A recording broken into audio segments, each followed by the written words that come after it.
Well, that's a possibility, is it not? I mean, are you just going to walk away from them and say, I can't understand what they're saying? Oh. Well, that's what you've just told me to do. No, you said you would do that. Well, I mean, this is one of those science fiction cases where I don't know enough to know what I would say. Maybe I say, I understand some of what they're doing, but not very much. But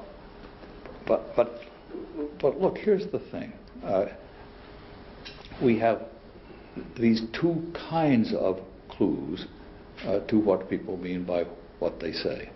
One is the connections between, let's say, some of their simplest sentences and the circumstances in which they use them, how it matches up with their behavior. Yeah. The other sort of clue is the patterns, whether you call them patterns of giving reasons, or you just observe that if they say this, then they say that, and we have now we have interpretations of these various sentences which go right to their connections with the world. On the one hand, we also have some idea of which they think of, which of these supports others. That both of these have to fit together for us to get a coherent picture of what they're talking about. Now, you say, well, suppose that we don't find a very good fit. I mean, within our own apparatus, it's not really that we haven't found it, but I think you want me to imagine that we couldn't. I mean, it's not there. Now, what should I say? Well, there's no point in asking me in a vacuum what I'd say. I mean, we understand other people just more or less, even when we speak as we put it the same language. There's some things we get, some things we don't get. Now, maybe that's the case here, or maybe the case here is it's so bad that I'm just not sure of much of anything about what I'm making. And there are just all these different degrees, it seems to me. Yes, I wanted there to be no exact fit with our language. Right? Yes. It doesn't fit any of the ordinary connectives that we use. We can't find it, or even a complex translation, right, that would make it all right. But nevertheless, there's a perfectly clear regularity. You can, if you take the trouble, work out what are the forms of inference that they do accept and what are the ones that we should accept that they don't. You could even perhaps, if you wanted to take the trouble, formalize the logic that they were using, give the rules of inference for their language.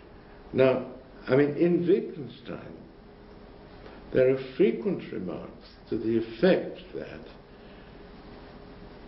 I mean, you must never say that people reasoned wrongly, not individuals, but a whole community, right?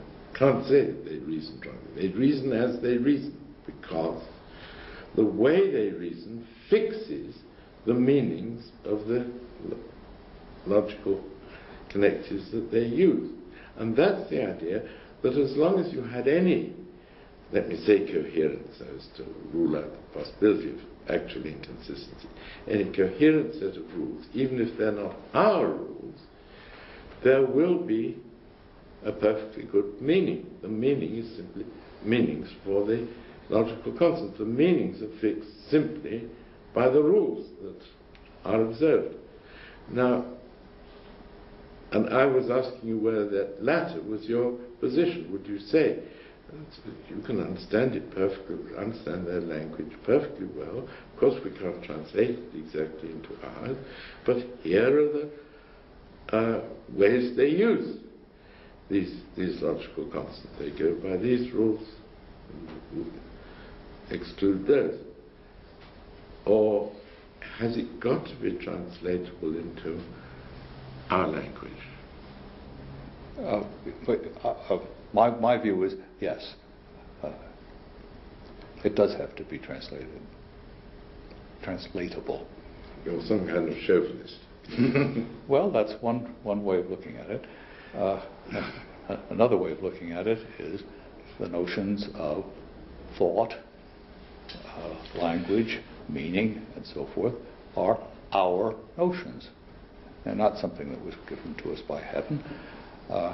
We have these notions, and so we're the judge of whether something counts as rational thought, by which I mean thought. Yes, but it seems to me that you... So we're all chauvinists in that sense. Our concepts are our concepts. Of course, our concepts are our concepts. And the concept of thought is a concept that we have. But I don't think that we can go quite so far as you have done, if I have understood you, in claiming